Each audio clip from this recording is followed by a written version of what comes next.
Hello everyone. जैसा कि मैंने ग्रुप में आज 2 पेज भेजा है और किसी को समझ में नहीं आया हुआ कि ये क्या है और इसमें से क्या याद करना है, तो उसी को समझाने के लिए मैंने आज ये वीडियो बनाया है। ठीक है, तो आप इसमें लाइन बाय लाइन आपको दिख रहा होगा, जो पेज मैंने आपको भेजा है वही पेज मैंने यहाँ पे खोला हुआ है। इसमें लाइन बाय लाइन हम देख लेते हैं क्या लिखा हुआ है, इसमें से क्या याद करना है, क्या चीज़ आपको नहीं समझ में आएगा, हर एक चीज़ समझ में आ जाएगा। ठीक है, सबसे पहले ऊपर में अपना स्कूल का नाम है, ये तो सभी को दिख रहा होगा। इसके बाद देखिए सेकेंड लाइन में क्या लिखा हुआ है, रीजनिंग लिखा हुआ है।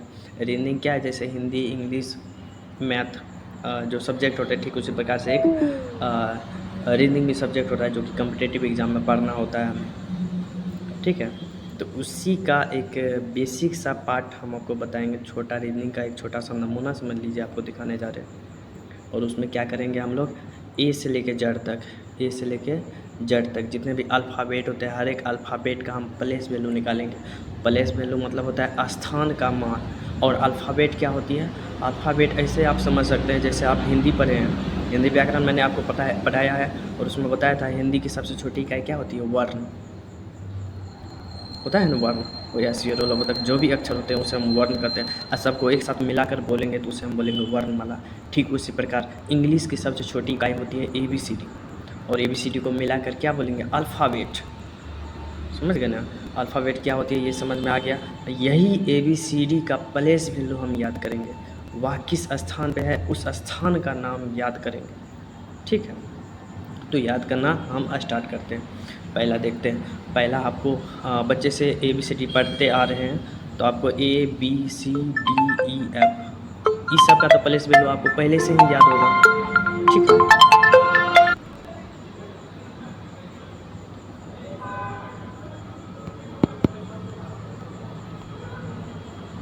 ठीक है, थोड़ा सा प्रॉब्लम आ गया था, कोई कॉल कर दिया था, इस वजह से डिस्टर्ब हो गया। ठीक है, तो हम लोग याद करना शुरू करते हैं। आप पहले से ही ABCD पढ़ चुके हैं, ABCDE 1 से लेकर 5 तक जो भी ABCD के अल्फ़ाबेट हैं उनका प्लेस वैल्यू आपको पहले से ही पता होगा। जैसे A का हो गया 1, B का हो गया 2, C का हो गया 3, D का हो गया 4, E का क्या हो गया 5। पाँचों याद करवाने की ज़रूरत नहीं है, ये तो आपको पहले से ही याद होगा। तो ये वाला पाँचों आपको क्लियर हो गया। इसमें 4 ही लिखा हुआ है लेकिन ई को भी ऐड कर लीजिए, 5 को ऐसे ही याद हो गया। अब आगे देखते हैं। अब आगे आपको याद करना है 24, 25 और 26 को। जो लास्ट वाला 3 वो है उसका भी याद रख लीजिए आप पहले ही। लास्ट में क्या होता है 24, 25 और 26। 24, 25 और 26 का जो अल्फ़ाबेट है वह है XYZ। इन तीनों को भी आपको याद करना है। ठीक है, इन तीनों को भी आपको पहले से ही याद रख लेना है। इसके अलावा जो भी अल्फ़ाबेट है उसको मैं याद करने का ट्रिक आपको बता दे रहा हूँ। ई तक तो समझ में आ गया होगा। ई के बाद होता है एफ। एफ से आपको याद रखना है, एफ मतलब होता है फिक्स। फिक्स मतलब हो गया 6 से 6 मतलब क्या हो गया 6। इस प्रकार से आप इसको याद रख सकते हैं। एफ मतलब फिक्स, फिक्स मतलब 6, 6 मतलब क्या हो जाएगा 6। अब देखते हैं, अब 7 का याद करते हैं। 7 का अल्फ़ाबेट क्या है, 7 वाला देख पा रहे हैं यहाँ पे, जी का होता है 7। अब जी को ध्यान से देखिएगा, अब जी को ध्यान से देखिएगा तो जी में ही 7 छुपा होता है। अब कहाँ छुपा हुआ है आपको नहीं दिख रहा है लेकिन अभी दिख जाएगा। देखिए इसमें जी में 7 छुपा हुआ है, इससे आप याद रख सकते हैं जी का प्लेस वैल्यू कितना होगा 7। अब इसके बाद 8 का देखते हैं। 8 किसका प्लेस वैल्यू है, जब आप H लिखते हैं, H लिखते हैं, H के ऊपर से और नीचे से दोनों साइड से जब एक लाइन ड्रॉ कर देते हैं, एक लाइन खींच देते हैं तो यह 8 की तरह दिखने लगता है। तो H को भी याद रखना आसान है। H में भी अगर 2 लाइन अगर ड्रॉ कर देते हैं तो वह भी 8 की तरह दिख जाएगा। तो H का प्लेस वैल्यू कितना हो जाएगा 8। अब 9 का देखते हैं। 9 का जब I लिखते हैं तो I को कभी कभी हम इस प्रकार से भी लिखते हैं, ऐसे भी लिखते हैं, 9 की तरह भी हम कभी कभी लिख देते हैं। नहीं तो ऐसे भी याद रख सकते हैं I9 मीन्स क्या हो जाएगा 9, ऐसे याद कर सकते हैं 9 का। और 10 का कैसे याद करना है उनको छोड़ दीजिए। 11 पे आइए, 11 में क्या है के से होता है क्रिकेट, के से को से क्रिकेट। क्रिकेट में कितने खिलाड़ी होते हैं 11 खिलाड़ी, ऐसे याद रखना है आपको। ठीक है, के से होता है को से होता है क्रिकेट, क्रिकेट से क्या होता है 11 खिलाड़ी होती है क्रिकेट में। इसके अलावा पंजाब टीम का नाम है किंग्स 11 पंजाब, वहाँ से भी आप याद कर सकते हैं। केस होता है किंग 11 पंजाब, 11 मतलब 11। के का स्थान वैल्यू कितना हो जाएगा 11। एम का याद रखना आसान है। एम ऐसे करके लिखा होता है, लगभग 3 की तरह दिखती है। 3 की तरह अगर दिख रही है, 3 की तरह दिख रही है तो 3 वाला तो होगा नहीं, 3 वाला नहीं होगा तो कौन सा होगा? 13 वाला। तो एम कितना हो जाएगा? एम का प्लेस वैल्यू 13। ठीक उसी प्रकार डब्लू भी है। डब्लू भी कुछ इस प्रकार से दिखता है, इसमें भी 3 की तरह दिख रहा है। 3 दिख रहा है तो 3 वाला कौन होगा? तो 23 हो जाएगा। 23 भी याद हो गया आपको, 23 भी समझ में आ गया। अब इसके बाद आते हैं, अब इसके बाद सबसे ऊपर में जो लिखा हुआ है उनको देखिए आप। सबसे ऊपर में लिखा है EJOTY। ये जो लिखा हुआ है, जो अल्फ़ाबेट लिखा हुआ है, वह कुछ इस प्रकार से सजा के लिखा हुआ है जिससे 5 के मल्टीपल में जो भी अल्फ़ाबेट है उसका प्लेस वैल्यू आपको पता चल जाए। जैसे यहाँ पर देखिए, पहला अक्षर क्या लिखा हुआ है? ई का प्लेस वैल्यू कितना होगा? 5। दूसरा जे लिखा हुआ है, जे का प्लेस वैल्यू कितना होगा? 10। फिर लिखा ओ का प्लेस वैल्यू कितना होगा? 15। फिर लिखा है टी का कितना हो जाएगा? 20। फिर वाई का कितना हो जाएगा? 25।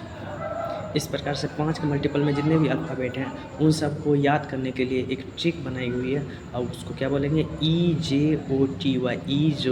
EJOTY ऐसे करके याद रख सकते हैं, EJOTY। और ये 5 याद करने से आपको फ़ायदा होगा कि इसके आगे वाला और इसके पीछे वाला ऑटोमेटिक आपको रिकॉल हो जाएगा। जैसे वाई याद करिएगा, वाई का कितना होता है प्लेस वैल्यू? 25 है ना। वाई का बाद आता है जेड, अब वाई को पता है 25 होता है तो जेड का कितना होगा? 24 हो जाएगा। और वाई से पहले क्या आएगा?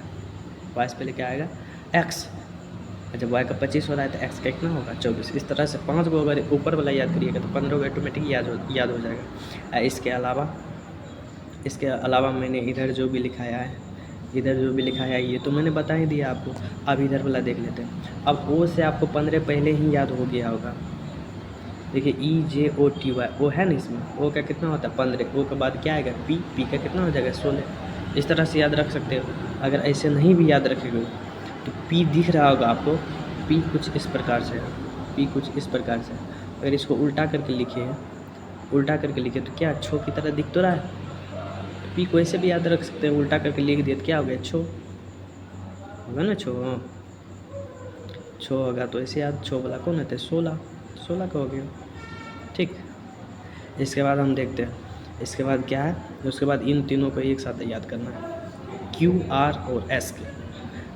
सबसे पहले इसमें R को देखिए। R से क्या होगा? राजा। R का क्या ट्रिक लिखा हुआ है? राजा का एज जब 18 साल होता है तब शादी कराई जाती है। ठीक है, राजा का एज जब 18 साल पूरेगी तब उसकी शादी कराई जाती है।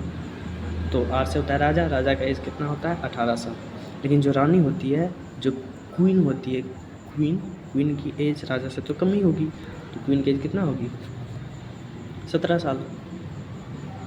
ऐसे याद रख सकते हो, राजा से पहले 17, राजा से पहले क्वीन का एज कितना है? 17। तो क्वीन की प्लेस वैल्यू कितना हो जाएगी? 17। राजा का कितना हो जाएगा? 18। उसके बाद S लिखा हुआ है, उसके बाद क्या? S का प्लेस वैल्यू क्या होगा? तो आप S से देखिए ट्रिक क्या लिखा हुआ है? सैनिक। जो सैनिक होता है उसका काम क्या होता है? राजा की सुरक्षा प्रदान करना। अब राजा को जो सुरक्षा प्रदान करेगा वो राजा से ज़्यादा ताकतवर होगा तभी ना। तो राजा से ताकतवर है, देखिए इसका एज कितना है? 19 साल है। ठीक, यहाँ से आपको याद करना है, ऐसे याद रख सकते हो। इसके अलावा और भी कुछ चीज़ें हैं, जैसे टी है। टी से क्या होता है? 20 मतलब क्या हो गया? 20। टी का प्लेस वैल्यू कितना हो जाएगा? 20। ऐसे याद रख सकते हो। इसके अलावा यू का याद कर लीजिएगा। यू का कितना होता है? 21। यू का कितना हो जाएगा? 21 याद कर लेना है। अब भी का हो जाएगा 22। अब भी को याद करने का ऐसे भी ट्रिक है। जैसे अभी देखिए मैंने आपको कितना उंगली दिखाया? 2 उंगली दिखाया। ये भी की तरह दिख रहा है ना, है? 2 उंगली दिखाए, ये भी की तरह दिख रहा है। ठीक उसी प्रकार 2 वाला 2 को लिख देंगे तो वही हो जाएगा बी वाला, यानी 2 2 22, 2 2 22। इस तरह से आप याद कर सकते हैं। और उम्मीद करता है जितना भी चीज़ें थी मैंने सब कुछ बता दिया है, शॉर्टकट में बताया है। ठीक है ना। अब उम्मीद करते हैं कि याद कर लीजिएगा आप लोग। नीचे में लिखा हुआ है उज्ज्वल भविष्य की और एक कदम आशीष सर के साथ। और आपके उज्ज्वल भविष्य के लिए हम हमेशा कुछ ना कुछ कदम आगे बढ़ाते रहेंगे जिससे आपका उज्ज्वल भविष्य हो। ठीक है, अभी आप लोगों से दूर हैं, बट 2 दिन बाद आप लोगों से ज़रूर मुलाकात होगी। फ़िलहाल अभी जाते हैं। ठीक है।